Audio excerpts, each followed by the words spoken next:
మొదటగా ఈ వీడియోలో మనం భగవద్గీత అధ్యాయము 9 శ్లోకము 13ను పరిశీలిద్దాం.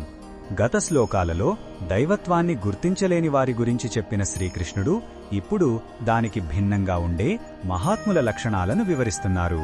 మొదటగా ఈ పవిత్ర శ్లోకాన్ని భక్తితో విందాం. మహాత్మానస్తు మాం పార్థ దైవీం ప్రకృతిమాశ్రితాః భజంత్యనన్యమనసో జ్ఞాత్వా భూతాదిమవ్యయం. ఈ శ్లోకం అర్థమేమిటంటే, ఓ అర్జునా, మహాత్ములు దైవీ ప్రకృతిని అంటే దైవిక స్వభావాన్ని ఆశ్రయించి ఉంటారు. వారు నన్నే సమస్త జీవరాశులకు మూలకారణంగా, నాశనం లేనివాడిగా తెలుసుకొని తమ మనసును మరెక్కడా చెదరనీయకుండా ఏకాగ్రతతో నన్నే సేవిస్తారు, భజిస్తారు. ఇక్కడ మహాత్మా అంటే గొప్ప ఆత్మ కలవారు. వారు భౌతిక శక్తి ప్రభావంలో కాకుండా భగవంతుని దివ్యమైన అంతరంగ శక్తి ప్రభావంలో ఉంటారు. అందుకే వారి మనసు ఎప్పుడూ భగవంతుని వైపే ఉంటుంది.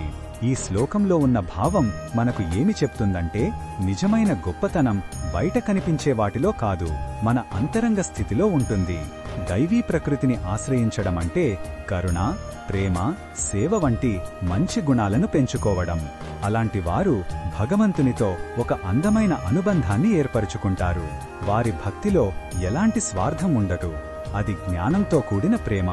ఈ మార్గంలో నడిచేవారికి ఒక భద్రతాభావం, చెప్పలేని ఆనందం కలుగుతాయి. ఈ బోధనను మన దైనందిన జీవితంలో ఎలా ఉపయోగించుకోవచ్చంటే, మనం కూడా మహాత్ముల అడుగుజాడలలో నడవడానికి ప్రయత్నించవచ్చు. మన పనులను భగవంతునికి అర్పణగా చేయడం ద్వారా, ప్రతిరోజు కొంత సమయం ప్రార్థనకు లేదా ధ్యానానికి కేటాయించడం ద్వారా మన మనసును నిర్మలంగా ఉంచుకోవచ్చు. కష్టాలు వచ్చినప్పుడు అన్నిటికీ మూలకారణం ఆ భగవంతుడే అని, ఆయన నాశనం లేనివాడని గుర్తు చేసుకుంటే మనకు ధైర్యం వస్తుంది. ఇతరులకు సహాయం చేయడం ద్వారా, దైవత్వాన్ని చూడటం ద్వారా మనం కూడా ధైర్య ప్రకృతిని అలవర్చుకోవచ్చు.